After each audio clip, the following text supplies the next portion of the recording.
ఆది భిక్షువు వాడినేమి కోరేది, బూడిదిచ్చేవాడినేమి అడిగేది, ఏమి కోరేది వాడినేమి అడిగేది. సిరివెన్నెల గారు భగవంతుడిని కోరడానికి నా దగ్గర ఎలాంటి కోరికలు లేవు. నేను ఏదైతే పని చేస్తున్నానో అది నిష్కామ కర్మ. అంటే దీని గొప్ప ఫలితాలను నేను ఆస్వాదించాలి, నేను సంతోషంగా సుఖంగా గడపాలి, చాలా ఆర్థిక ప్రయోజనం పొందాలి, గొప్ప పేరు ప్రఖ్యాతులు సంపాదించుకోవాలి ఇత్యాది కోరికలు అనేవి ఏమంటాము గరిక సమానం, అంటే గడ్డిపోతుతో సమానం. అలాంటి లుప్తమైనటువంటి కోరికలతో కూడినటువంటి సాదాసీదా మనస్సు, అంటే సమస్త శూన్యము ఆవహించినటువంటి మనస్సు. సో అంత గొప్ప భగవంతుణ్ణి నాకు కోరడానికి పెద్ద కోరికలేమీ స్ఫురించట్లేదు అనే ఆలోచనలోంచే కొంచెం ముందుకు వెళ్తే మనము నాయకుల్ని కూడా కోరడం అనేది తగ్గాలి. అంటే నాయకులు మనకు గొప్ప సేవ చేయాలి, మనల్ని ఉద్ధరించాలి, సమాజాన్ని గాడిన పెట్టాలి, మంచి పీస్, శాంతి, సౌభ్రాతృత్వం, అన్ని రకాల వసతులు సౌకర్యాలు రాజకీయ నాయకుల చేత ఏర్పాటు చేయబడాలి అని కోరుకోకూడదు. కరెక్ట్ అండి, మీరు ఉంటుంది. We should not expect any services or any wonderful arrangements from the politicians irrespective of the parties. A party అయినా సరే ఈ నాయకుడు వస్తే మాకు చాలా గొప్పగా మేలు చేస్తాడు అని ఆశించడం ప్రజల యొక్క తప్పుదమండి. It's a mistake of blunder of common people. Why? Because ఒక గ్రేట్ ఫిలాసఫర్ అండ్ ఖగోళ శాస్త్రవేత్త, తత్వవేత్త నిరంతరం, అంటే since his childhood he used to observe the sky only. He thinks about the planets, stars, milk way అంటే పాలపుంతల గురించి, సూర్యగోళం గురించి, నక్షత్రాల గురించి, గ్రహాల గురించి, వాటి స్థితిగతుల గురించి ఆలోచించడం, పరిశోధించడం, గొప్ప గొప్ప గ్రంథాలను వ్రాయడం ఏమాత్రం వీలు చిక్కినా in his free times just he use to observe sky only. ఒకరోజు నడుస్తూ అలా వెళ్తూ ఆకాశాన్ని వైపు తదేకంగా గమనిస్తూ చూస్తూ వెళ్తూ అనుకోకుండా, స్పృహ లేకుండా తన దారిలో ఎదురుగా ఉన్నటువంటి మురికి కుంటలో పడిపోయాడు. అది చూసిన తన స్నేహితురాలు వచ్చి చేయుతను అందించి ఆ మురికి కూపంలోంచి అతన్ని తీసి బయట వేసింది. అతను అనుకున్నాడు తను ఎవరికి చెప్పదులే అని చెప్పేసి. కానీ తనకు తెలిసిన ఫ్రెండ్స్కి, అంటే మిత్రులకి, బంధువులకి, అందరికీ ఆ అమ్మాయి చెప్పేసింది అనమాట. ఇతను గొప్ప సైంటిస్టు, గొప్ప philosopher. Always he thinks about the beyond the limits, he thinks about the universe only. కానీ what is there in front of him, తన ముందర ఏముంది అనేది చూసుకోలేని ఒక అంధుడు, ఒక మూర్ఖుడు అనేటువంటి మాట తనకు కనిపించిన ప్రతి వ్యక్తికి చెబుతూ పోయిందనమాట. So thinking beyond the limits, looking beyond the limits కంటే కూడా what is there in front of you, looking ahead, ముందు చూపు అనేది కూడా ముఖ్యం అని అర్థం చేసుకోవాలి మనం. అయితే లుకింగ్ ఇన్సైడ్ ఆల్సో ఇంపార్టెంట్. ఎక్కడో విశ్వంలో ఏం జరుగుతుంది, మన చుట్టూ ఏం జరుగుతుంది అని తెలుసుకోవడంతో పాటుగా మనిషి తనలో ఏం జరుగుతుంది, what is his thinking, what about his body, that is also important. అలాగే ఒకప్పుడు లుకింగ్ ఈస్ట్ అనేది ఒక పాలసీ అండి టు ద వెస్ట్రన్ వరల్డ్. అంటే పశ్చిమ దేశాలకు చెందినటువంటి చాలా ప్రపంచంలో బాగా వెనుకబడినటువంటి ఆ దేశాలు తమకు ఏమీ పాలుపోని పరిస్థితి. They didn't have a proper culture, proper literature, proper food also. అప్పుడు వాళ్ళ పెద్దవాళ్ళ అనుభవజ్ఞులు చెప్పేది ఏంటంటే, if you want to develop look east, అంటే అవి పాశ్చాత్య దేశాలు, ఇవి తూర్పు దేశాలు, మన ఇండియా ఇవన్నీ కూడా. అంటే ఇక్కడికి వెళ్తే మీకు లైఫ్ లభిస్తుంది, మీకు గొప్ప కల్చర్ పరిచయం అవుతుంది, you will get food, you will get wealth, సంపద లభిస్తుంది, మీకు ఏది కావాలన్నా అది అక్కడ దొరుకుతుంది. కాబట్టి తూర్పు వైపు వెళ్ళండి, తూర్పు వైపు చూడండి అనే పాలసీని అప్పట్లో వెస్ట్రన్ ఫిలాసఫర్స్ ప్రవచించారు, పబ్లిసిటీ చేశారు.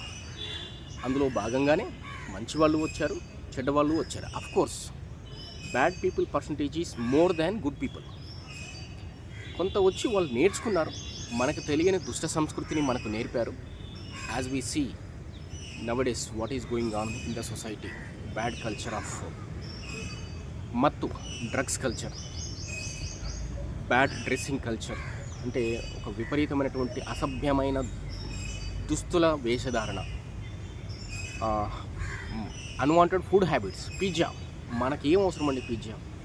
వాడికి ఏమి దొరకక తిన్నాడు, బన్ను ముక్క బ్రెడ్ ముక్క తిన్నాడు. మనకి డైజెషన్ ప్రాబ్లమ్స్ వస్తాయి కదా. వాళ్ళు అర్ధనగ్నంగా ఉండేటువంటి వేషధారణ మన సంస్కృతికి అవసరం లేదు. అట్లాగే ఇక్కడ చాలా సందర్భాల్లో తక్షశిల, నలంద ఇలాంటి గొప్ప జ్ఞాన భాండాగారాలైనటువంటి విశ్వవిద్యాలయాలు అంతం చేయబడ్డాయి, ధ్వంసం చేయబడ్డాయి. అది జరిగిన ఒక 50 years 100 years తర్వాత వెస్ట్రన్ ఫిలాసఫర్స్ గొప్ప గొప్ప ఆవిష్కరణలు చేసినట్టుగా ప్రపంచానికి చాటి చెప్పుకున్నారు. కానీ మ్యాక్సిమం ఇక్కడి నుంచి తస్కరించబడిన గ్రంథాల నుంచే వారు నేర్చుకుని సంగ్రహించి తిరిగి కొత్తగా మనకు పరిచయం చేశారు. వారు గొప్పవారుగా మన బోధకులు, మన టీచర్స్, మన స్టూడెంట్స్కి టీచ్ చేస్తున్నారు to how far it is correct. అయితే ఏది 100% తిరస్కరించడానికి వీల్లేదు. You should not deny any kind of knowledge. ఏదని ఈస్టర్న్ అంటే తూర్పు దేశాలకు సంబంధించిన పరిజ్ఞానం అయినా సరే, వెస్ట్రన్ నాలెడ్జ్ అయినా సరే సమ్మిళితం చేసి ఒక కొత్త వరవడిని అలవాటు చేసుకోవాలి. బికాస్ ఒక ప్రవహించే జీవనది జ్ఞానం అనేది, it is a life river. The flow continues for ever. It should not be stopped or prevented. Because ప్రవహించే నీరు స్వచ్ఛంగా త్రాగడానికి యోగ్యంగా ఉంటుంది. నిల్వ ఉన్నటువంటి అంటే స్టాగ్నేట్ అయినటువంటి నీరు మురికి కూపంగా మారిపోతుంది, త్రాగే యోగ్యతను కోల్పోతుంది. కాబట్టి అన్ని రకాల జ్ఞానాలను తీసుకుంటూనే మన మూల సంస్కృతిని కోల్పోకూడదు. బికాస్ ఒక ఎగ్జాంపుల్ చెప్తాను. ఇక్కడ చాలామంది ఫ్రెండ్స్, నా క్లయింట్స్ కానీ, నా దగ్గర లాంగ్వేజ్ స్కిల్స్ నేర్చుకునే స్టూడెంట్స్ కానీ, ఇంత చక్కటి భాష మీరు ఎక్కడ నేర్చుకున్నారు సార్? మన తెలుగే, కానీ మీరు ప్రయోగించేటువంటి పదాలు చాలా అద్భుతంగా, చాలా స్వీట్గా అనిపిస్తాయంటే I love my mother tongue. అట్లానే ఇతర భాషల్ని కూడా నేను ప్రేమిస్తాను, బట్ నా మాతృభాష అంటే చాలా చాలా ఇష్టం నాకు. ఏ చిన్న ముక్క దొరికినా, whether it is a newspaper, book, novel, anything, మనస్ఫూర్తిగా ఆస్వాదిస్తూ చదువుతాను. దానికి అత్యధికమైనటువంటి ప్రాధాన్యత ఇస్తాను. I give acute lot of importance to each and every word of my mother tongue. That is why that nature blessed me, Mata Saraswati blessed me. అంటే చదువుల తల్లి సరస్వతీదేవి అనుగ్రహం నాకు ఉంది అని నేను అనుకుంటున్నాను కొంతమేరకు. కాబట్టి ఆ భాష యొక్క తీయదనం నా ద్వారా ద్యోతికమవుతుంది అని నేను అనుకుంటున్నాను. అది సోత్కర్ష కాదు, జస్ట్ అడిగిన వారికి ఒక చిన్న క్లారిఫికేషన్. అట్లాగే ద స్వీటెస్ట్ లాంగ్వేజ్ తెలుగుని మనం ప్రొటెక్ట్ చేసుకోవాలి. బికాస్ కొంతకాలం తర్వాత చాలా ర్యాపిడ్గా అంతరించిపోయేటువంటి భాషల్లో తెలుగు కూడా ఒకటి ఉందన్నమాట. సో చక్కగా రాయడం, చదవడం మన పిల్లలకు నేర్పాలి. తెలుగు అనేది ఇంపార్టెంట్. ఏ దేశంలో ఉన్నా సరే ఒక్కసారి పోయిందంటే మళ్ళీ రాదు. బికాస్ మన సింధు కల్చర్ 1000 సంవత్సరాలది, 1500 సంవత్సరాలది, 2000 సంవత్సరాలది బుకాయిస్తూ చాలామంది ఫేక్ హిస్టోరియన్స్, తప్పుడు చరిత్రకారులు మనల్ని తప్పుదోవ పట్టించారు.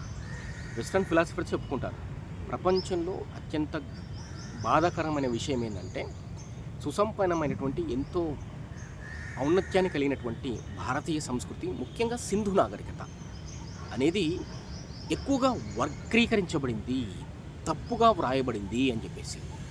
అంటే పురాతన కాలానికి సంబంధించిన అన్ని భాషలు, చైనీస్, గ్రీక్, ఈజిప్షియన్ అన్నీ కూడా చదవబడ్డాయి అండ్ అవి ప్రామాణికనింపబడ్డాయి. కానీ మన సింధు నాగరికత, మన భారతీయ మూల భాష ఏదైతే ఉందో అది చదవబడడానికి యోగ్యత లేదు అని ప్రకటించి మూసేశారు. బికాస్ వాస్తవం జనాలకు తెలియకూడదు. తెలిసేమవుతుంది, ఇది దాదాపు 10,000 సంవత్సరాలకు పూర్వమే ఇక్కడ అద్భుతమైనటువంటి భాష సంస్కృతి వర్ధిల్లినది అనే విషయం బయటపడుతుంది. We should feel proud friends as Indians, irrespective of religion, caste and area, region. Because ఒక సుసంపన్నమైన వారసత్వానికి, సాంస్కృతిక వారసత్వానికి, భాషా వారసత్వానికి మనము పూచిన చిన్న చిన్న పువ్వులు అన్నమాట. ఆ వాస్తవాన్ని గ్రహించి తప్పుదో పట్టించబడినటువంటి చరిత్రని విస్మరిద్దాం, నిజమైన చరిత్రను మనం తెలుసుకునే ప్రయత్నం చేద్దాం. అలా తెలుసుకోగలిగినప్పుడే మన తర్వాత తరాలకి మంచి కల్చర్ని ఇవ్వగలుగుతాం. Okay, misleaded culture, misleaded language నేర్చుకుంటే ఏమవుతుందయ్యా, సంస్కరింపబడింది అనుకోవచ్చు కదా అంటే, ఒరిజినాలిటీ తెలిసి ఉంటేనే ఆ మహావృక్షం అనేది కరెక్ట్గా నిలబడుతుంది. నేను ఉన్నటువంటి ట్రీ ఆల్మోస్ట్ ఆల్ ఒక 100 years పైన హిస్టరీ నేపథ్యం ఉన్నటువంటి చెట్టు అనమాట. అంటే దాని యొక్క వేర్లు ఎంత బలంగా ఉంటే ఎన్ని వేల మంది ఇక్కడ ఈ చెట్టు నీడలో సేద తీరి ఉంటారు, అవునా? కాబట్టి ఫ్యాషన్ పేరుతో, ఆధునికత పేరుతో మనము పాశ్చాత్య సంస్కృతిని, భాషని అలవర్చుకుని, అంటే భాష నేర్చుకోవడం తప్పు కాదు, కానీ ఆ యొక్క కల్చర్కి అడిక్ట్ అయిపోతే ఒక generation okay, what about next generation? Close. వాళ్ళకంటూ కల్చర్ ఉండదు, ఫ్యామిలీ సిస్టమ్ ఉండదు, లైఫ్ ఏముండదు. ఎలా బ్రతకాలి, ఎలా కొనసాగాలి, ఎలా స్కిల్స్ అక్వైర్ చేసుకోవాలి, ఎలా ఫ్యామిలీని ప్రొటెక్ట్ చేసుకోవాలి, ఎలా మ్యారిటల్ లైఫ్ని ప్రొటెక్ట్ చేసుకోవాలి, ఎలా నెక్స్ట్ జనరేషన్ని గైడ్ చేయాలి, ఏమీ తెలియదు, అగమ్య గోచరం. But that is happening in the western countries. మనం చూస్తున్నాం కదా, 10, 11, 12 సంవత్సరాలు దాకానే పిల్లల్ని తరిమేస్తారు ఇంట్లోంచి. నీ చావు నువ్వు చావు, నీ బ్రతుకు నువ్వు బతుకు, మాకు సంబంధం లేదు. ఎందుకంటే పేరెంట్స్కి వీళ్ళ సుఖం, వీళ్ళ సౌఖ్యం, వీళ్ళ కంఫర్ట్ చూసుకుంటారు. తర్వాత వీళ్ళు కలిసి ఉంటారా లేదా? నో. అందుకే ఫాదర్స్ డే, మదర్స్ డే మీకు తెలిసిన విషయాలే అని ప్రత్యేకంగా జరుపుకుంటారు. నాన్నలకి దినము, అమ్మలకు దినము, మహిళలకు దినం, ఏంటది? వరస్ట్ కల్చర్ కదా. అనునిత్యం కలిసి ఉండి అనునిత్యం సంబంధ బాంధవ్యాలను నేర్పుకునేటువంటి ఒక గొప్ప కల్చర్లో మనం పార్ట్ అయ్యాం.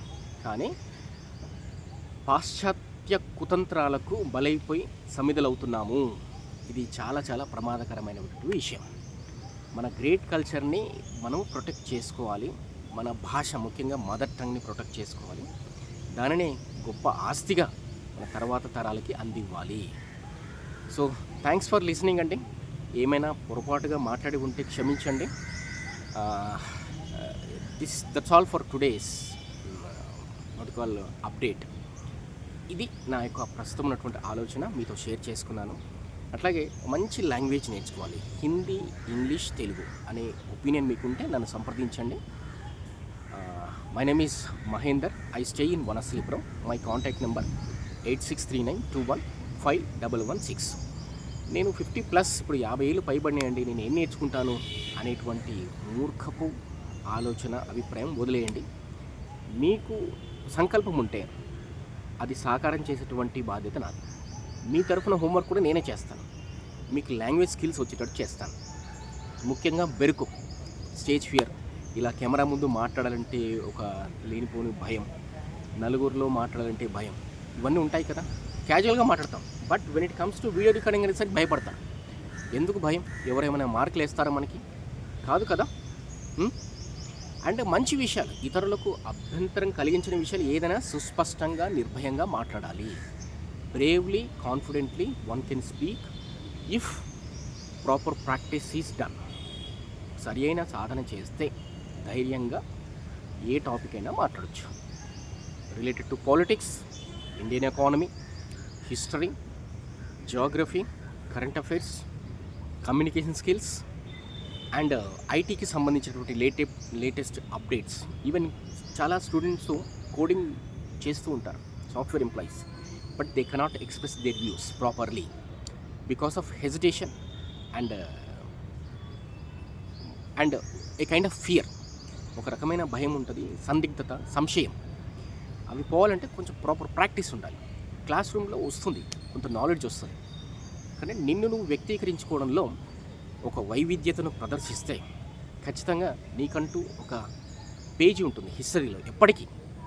నలుగురికి ఆదర్శం అవుతావు. మీరు చెప్పే మాటకు వాల్యూ అనేది ఉంటుంది. అండ్ థ్యాంక్స్ ఫర్ వాచింగ్ అండి. సెలవు. Have a nice day. Bye.